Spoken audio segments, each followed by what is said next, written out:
The Kensington Runestone. The Kensington Runestone is a large stone with runes carved in it that some believe may have been carved by Vikings. It's 31 inches tall, 16 inches wide, 6 inches thick, and it weighs about 202 pounds. The interesting thing about the Kensington Runestone is that it was discovered in Minnesota. If it is authentic, it will change the history of the United States as we know it. The story goes that the Kensington Runestone was found in a small farming community near Kensington, Minnesota in 1898. Some versions say that a boy named Edward Oman found it. Another version says that it was his father, Olaf Oman, who found it. It may have been found in the root of a tree, but it's uncertain. It was certainly found underground, though. At least every version of the story has it that way. Regardless of how it was discovered or who discovered it, the Kensington Runestone wound up in the hands of Olaf Oman, who began looking for an explanation. There is no evidence that he actively sought out monetary gain from the Kensington Runestone, though. No one claimed to be able to translate it until 1907, when a University of Wisconsin graduate with a history major, Mr. Holland, came up with the following translation. 8 Goths and 22 Norwegians on an exploration journey from Vinland over the west. We camped by 2 skerries 1 day journey from the stone. We were and fished 1 day. After we came home, 10 men red with blood were tortured. Hail Virgin Mary, saved from evil. Have 10 men by sea to look after ships. 14-day journey from this island. Year 1362. 5 members from the Minnesota Historical Society investigated this stone for 1.5 years and concluded that it was authentic. There is some evidence that the Vikings may have made it as far as Minnesota. What appear to be 5 Viking camps, where holes have been carved into rock similar to those used by Vikings to moor boats, have been found between the Hudson Bay and Sauk Center, Minnesota. Some Norse-looking tools have also been found in the area. It's postulated that some Vikings became stranded in the U.S. when they could not make it back to their ship in time for their return journey. This would explain why some of the maiden Native American tribes in the area have blue-eyed individuals and knowledge of Christianity before accepted history tells us we should have learned about Christ. None of these things is certain proof that Vikings at least visited the area or proved that the Kensington Runestone is authentic.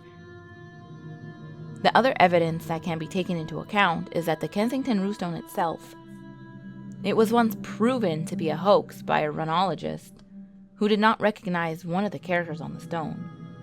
Later, another runologist found somewhat rare rune in the other text. This does not prove that the Kensington Runestone is real. However, it does not prove that it is fake. But it will be hard to prove if it's not real. Grey Cloud Island. The reports of ghostly sightings and paranormal activity are so extensive at Grey Cloud Island, it is difficult to determine which is an urban legend and which is fact. So many stories and reports made Grey Cloud Island considered one of the most haunted places in Minnesota. One of the most popular reports of paranormal activity is that of the Green Lantern. Based on different stories, there are those that say a former Indian chief wanders around the cemetery carrying a green lantern. Others report he simply wanders around the cemetery. Further stories claim that the green lantern is not carried by anyone. The unusual green light simply appears to move through the cemetery grounds, the woods, and along local roads. Some people have claimed to see the greenish light in the form of an orb or a cloud. Other people state that they have seen regular orbs around the cemetery and surrounding areas. There are also a number of reports that the Grey Cloud Woman, the second, wanders around Grey Cloud Island despite the fact that she is buried on a reservation with her mother, the original Grey Cloud Woman. Since the area has a great many Native American burial mounds, there are those that claim activity on the island is related to the spirits of the deceased.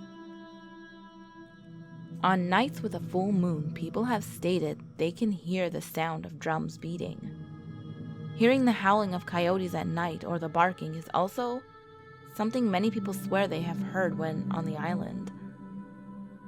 People who have visited the island also claim that the air is very heavy and thick, making it hard for someone to breathe.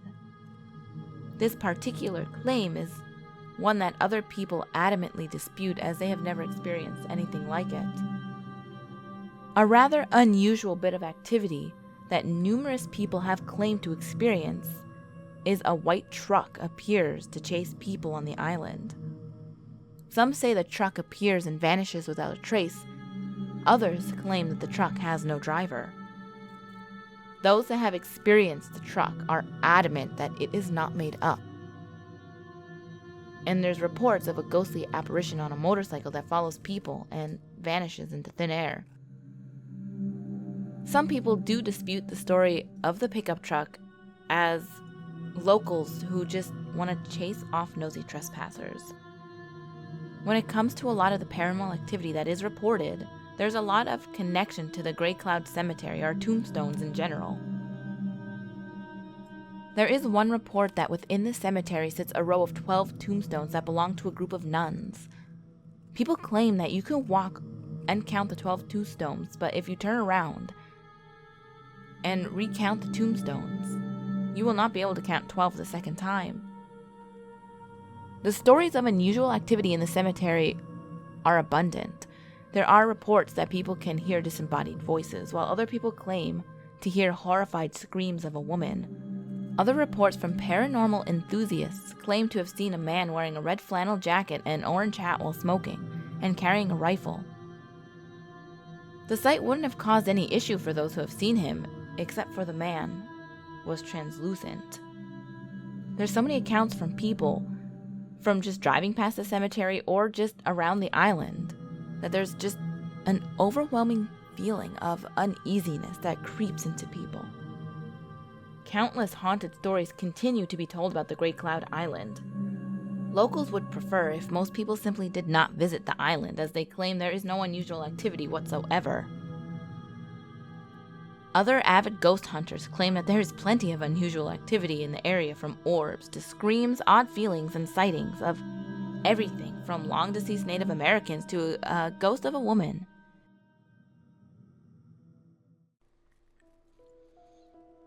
The soap factory. Soap factories are horrible places even today because they involve the slaughter of thousands of animals whose body fats are rendered to make soap.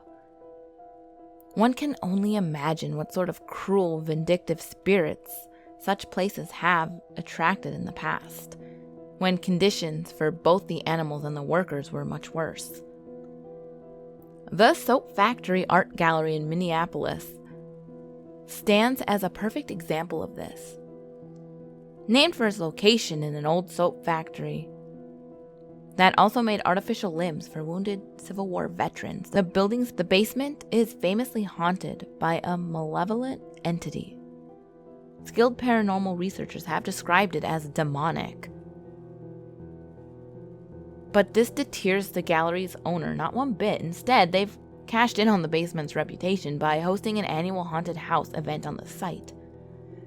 It's said to be so intense that you have to sign a waiver just to go in.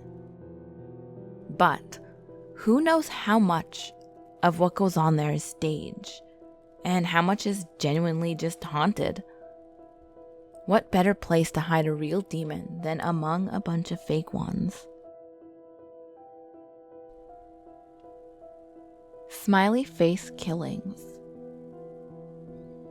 A popular conspiracy theory holds that a national network of serial murderers, dubbed the Smiley Face Killers, have been preying on college-aged white men in the northern states for decades. The theory postulates the killer or killers nab the inebriated frat boy types from outside bars and dumps their bodies in frigid waters to destroy the evidence. But they always leave a calling card to taunt police. a prominent smiley face painted or drawn on a surface at the body's dump site. Most deaths attributed to the smiley face killers have been ruled accidental drownings, but one of them, the one that led private investigators to codify their theory, happened in Minneapolis and was later determined to have, in fact, been a murder. On Halloween night in 2002, University of Minnesota student Chris Jenkins was kicked out of a bar in Minneapolis and vanished without a trace.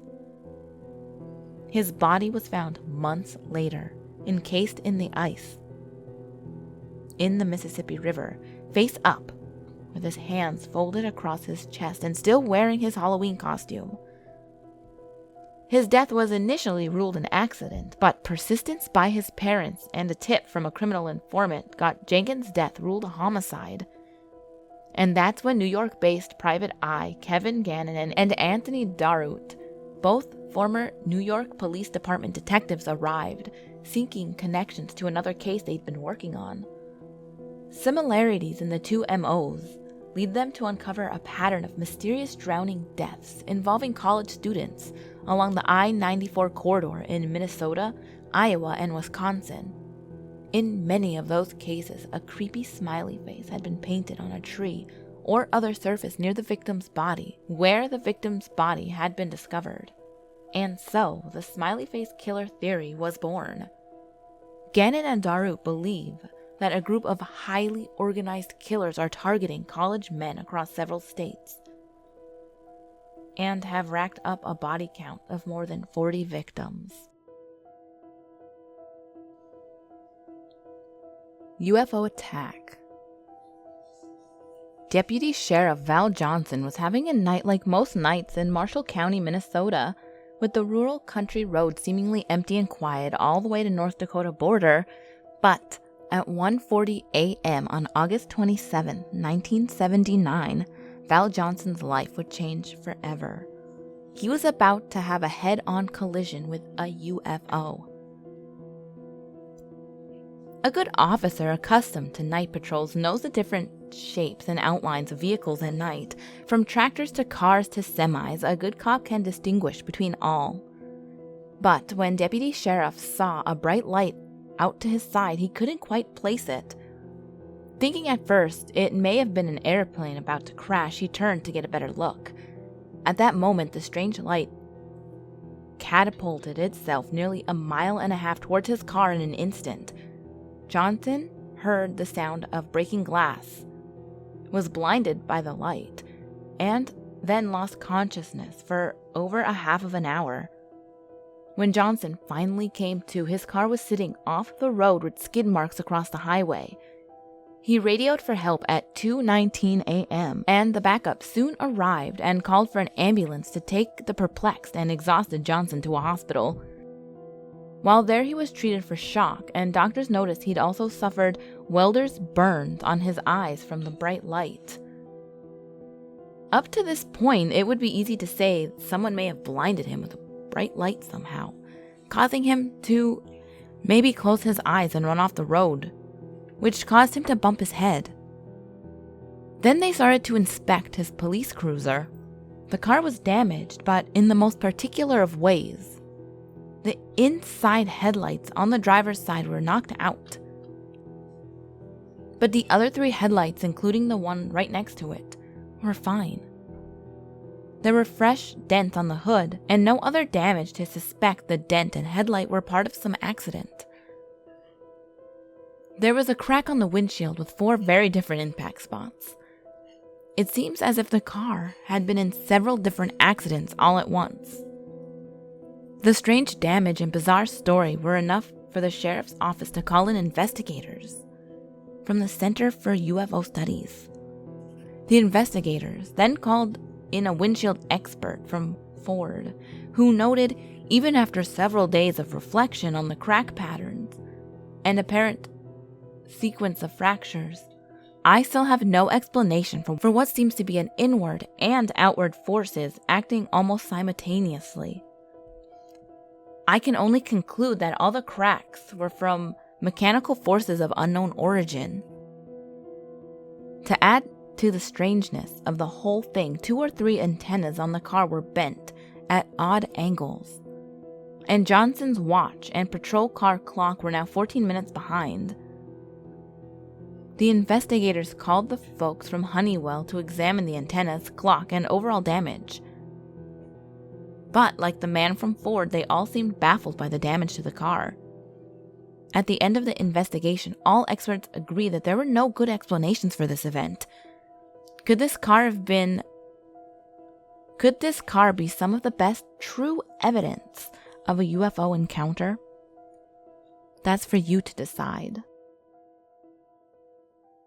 Ghouls, I hope you enjoyed these Minnesota urban legends. The last one. Do you think it was a UFO? Or do you think it was like alien or paranormal? Or do you think it could be explained somehow, even though 2 professionals couldn't explain it? That's your question. Try to explain it. There we go. Because I have no idea how it would happen. It just seems interesting to me. And I'd like to know your thoughts in the comments. But as always, ghouls, the last video will be on the top left. The next video will be on the bottom left. All my social medias are on the screen, as well as in the description box below. And remember, there's always someone or something watching you.